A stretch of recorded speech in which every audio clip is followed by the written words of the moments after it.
guest is a native of the area, Hanover Horton graduate from 2019. She was featured on Monday's Rose Bowl as part of the University of Alabama band, a Crimsonette, Sophie Causie. Hi, Sophie. Hello. Nice to see you. Nice to be here. Well, congratulations on what I've discovered to be a fantastic career you've had at the University of Alabama. Thank you. So what was it like being a Michigan fan wearing crimson at the Rose Bowl? It was very interesting. It was a lot of fun. Obviously, I bleed crimson now because of my experiences at Alabama. I would hope you should be an Alabama. I think you should definitely lifelong now after this experience. Yes, of course. But it was nice that kind of softened the blow a little bit that my career ended playing Michigan, because I could obviously be happy for my family and friends back home that are all Michigan fans and some Michigan graduates. So I can't really be too disappointed. Well, it was a very exciting game, but so exciting that it really wasn't enjoyable. Tell me about it. So what was it like? Because on TV they were saying, "Oh, no one's breathing," especially in that last few minutes. Yes, you could pretty much hear a pin drop in that stadium. It was crazy. Like the whole first half, we joked that nobody was even watching because nothing was happening. It was, the ball moved maybe 5 yards back and forth the whole time, and all of us were on the edge of our seat just hoping and praying something would happen. But the second half was a lot more exciting, but unfortunately for us, didn't end too well. I don't think anybody turned off the TV or left the stadium. Oh, no. No. No, not a single soul left that stadium until that final play. Now, you brought some photos. For those of you who didn't get to see Sophie on TV, you did. You were on the Rose Parade. Yes. And then in the halftime show.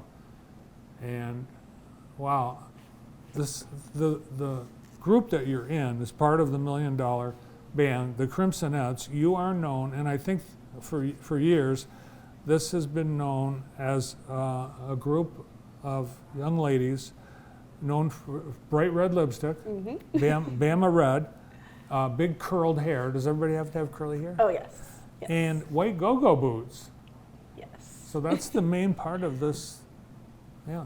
Yes, it's a very iconic look, and it hasn't changed much over the years, and it's nice to be a part of such a cool tradition.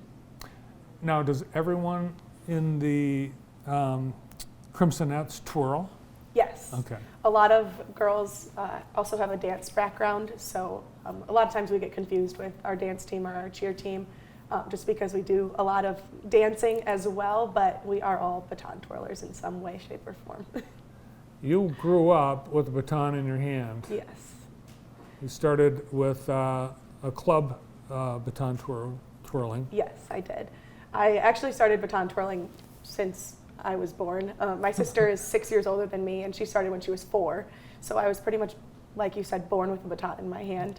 I competed for the first time when I was 2 years old, and since I knew what college twirlers were, I wanted to be one. So I joined up the group with my sister. It was first MROP here in Jackson, and then when that group kind of disbanded, I joined Twirl M's in Novi. So for 8 years, I was driving twice a week, an hour and a half each way to be a part of that team. Oh my gosh, you must have been very passionate about it. I was, absolutely. And it was you, it wasn't your parents driving you? Right, it was absolutely something I wanted to do, and my parents supported me the whole way, and my mom drove with me every single time there and back, and it was, like I said, they supported me, and sometimes my dad drove me, but yep, it was absolutely what I wanted to do. And what a payoff to make it on the Crimsonettes. I was looking at the extensive application and audition process that one has to go through. Yes. It's a big deal. It is, yes. It's 2 days worth of tryouts itself, but months and months of preparation. The girls on the team that are trying out again all have pretty much have their routines done and have been working since the day tryouts ended last year. So it's a lot of preparation, but it all culminates in those 2 days of a lot of work. I was reading all the list of requirements, and I think you had to do a song. Did you have to sing for your? Oh, no. Okay. Thank goodness I would not be on the team if I had to sing. But everything else, you had to dance. They gave you routines. Yes, so 2 routines were provided: a dance routine that we got 2 weeks before tryouts that you had to memorize and perform, a group routine that you learned the day of that you had to perform immediately after learning, and then the individual routine, which is I think what you saw, where you pick your own routine and your own music and you make it up and perform that as well. So. Well, what a great way to end your college career, because unfortunately it did just come to an end.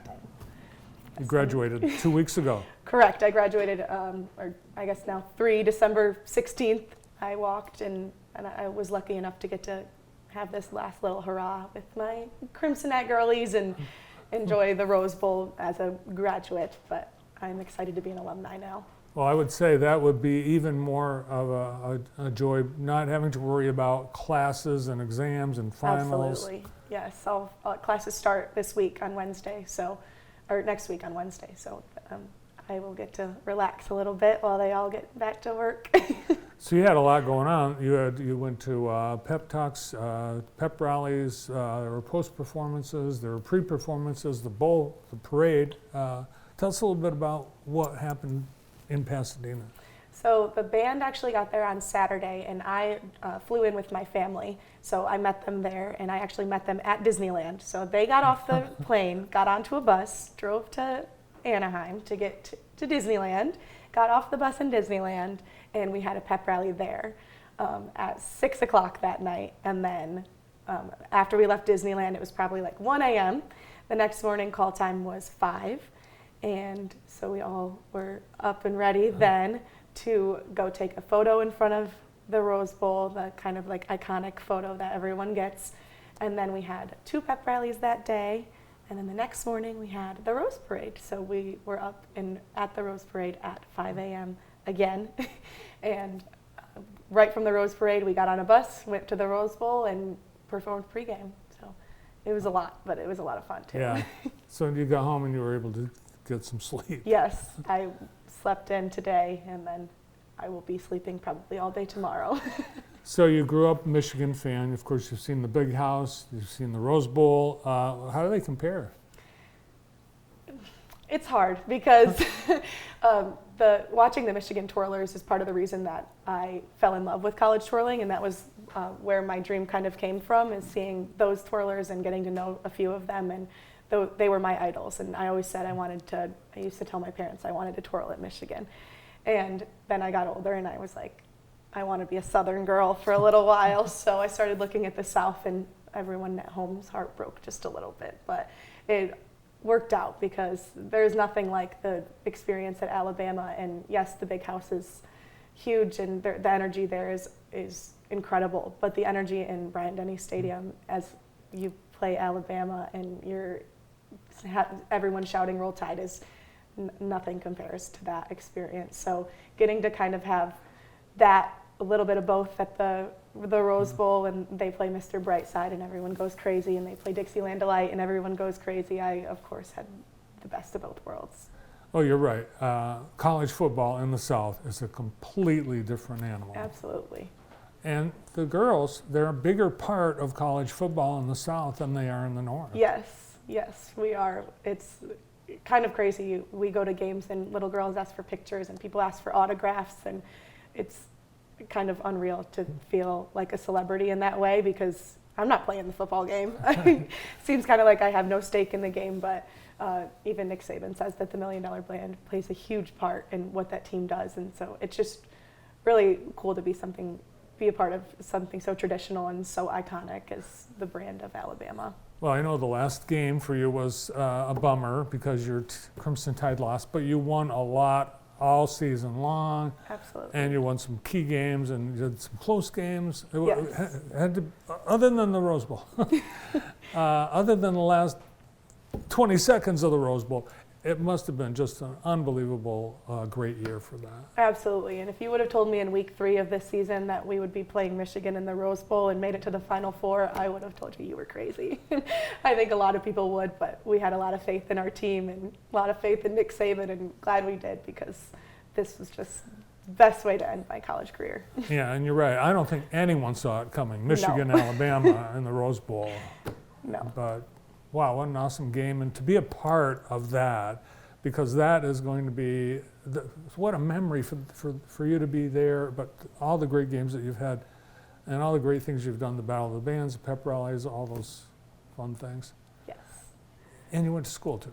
Right, and I got a degree out of it. And a pretty good one too. So what are you going to do? I applied to dental school, so I'm hoping to hear back from dental school to see kind of what my next steps are. So hopefully next fall I'll be on my way to be a dentist. But I just graduated with a degree in biology, so that put me on the right track to get there. And that's been another dream of mine, other than twirling in college, was to be a dentist. So I think I knew that just looking at what you were doing in high school, because you were working for Dr. Watterson while you were in high school, right? I started working for him after my freshman year of college. During COVID, he kind of needed a little help catching back up after the office opened up. And within a week, he had me chairside and assisting on all different kinds of procedures. So that only fueled my fire and made me want to be a dentist even more. Well, you could have gotten the education anywhere, but you chose Alabama. At what point did you either discover or decide that this is the school for someone that wants to twirl and be a majorette and have all that experience? Yeah, so actually I was dead set on going to Ole Miss.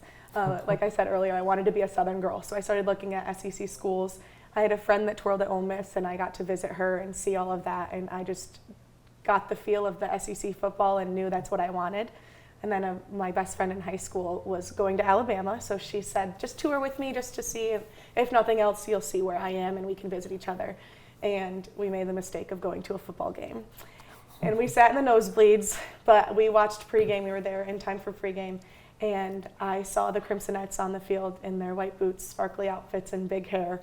And I started crying as soon as we played Tusk. And they say it's in the pregame announcements, it says, now join the $1 Million Band as they form the iconic elephant marching down the field. And then they start playing our iconic Tusk. And my tears immediately started rolling. I looked at my mom, and she and I both knew that was it for me. I put my deposit down that day, and now here I am. Wow. Yeah, so the Tusk, the elephant, Tuscaloosa, it's got tons of tradition. The $1 Million Band, that goes back over 120 years. Right. But the name $1 Million Band, how did that come about? So our football team, before Nick Saban and Bear Bryant, wasn't as great as it is now. But there was an announcer one day that said, their football team's not that great, but at least they've got $1 Million Band. And because our band is obviously very iconic, and it has been good from the start, and it just kind of stuck after that, and we've been known as the $1 Million Band ever since. Well, I think a lot of people just assume that it's because it sounds like $1 million, which it does. I mean, it's incredible. It's yes, an awesome. they It's an are awesome very band. talented. And it's got an awesome football tradition, and of course, Nick Saban knows how to win games Yes, and he does. championships. Did you get to know the players, or like what's the relationship between the band and the team? It kind of just depends. We actually had a Crimsonette that her dad is the head athletic trainer for the football team, so he kind of bridged the gap a little bit, but a lot of times those players are working constantly. They're always at practice, so it's kind of hard to get to know them, but we see them on campus, and Roll Tide to them all, and they see us at games. And a lot of times when we travel, there's not a big student section, so the band kind of becomes the student section, and they always come up and are cheering with us, and we get to teach them the fight song, the freshmen the fight song at the beginning of the year. So there is a little overlap between both, but like I said, there's a lot of work that goes in on both sides, so not a whole lot of time for social. So I guess the image of you and the football team being boyfriends and girlfriends and going out for a Coke after the game, it's not a... Not quite. No, there have been some Crimsonettes that have had boyfriends on the football team, but no current ones. So. So you have to turn in your uniform? Unfortunately, yes. Oh, no. I keep my official, my sparkles, but like this one and a few others have to be returned. And you brought your baton. This I get to keep as well. Okay.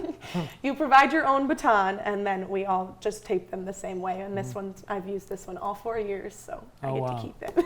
Well, it's very special.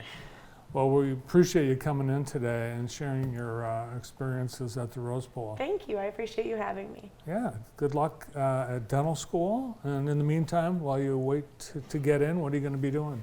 I am I'm going back to work for Dr. Watterson in February, and then I work for my mom, and I also teach, I'm going to start coaching gymnastics again as well. So I'm staying busy. Awesome.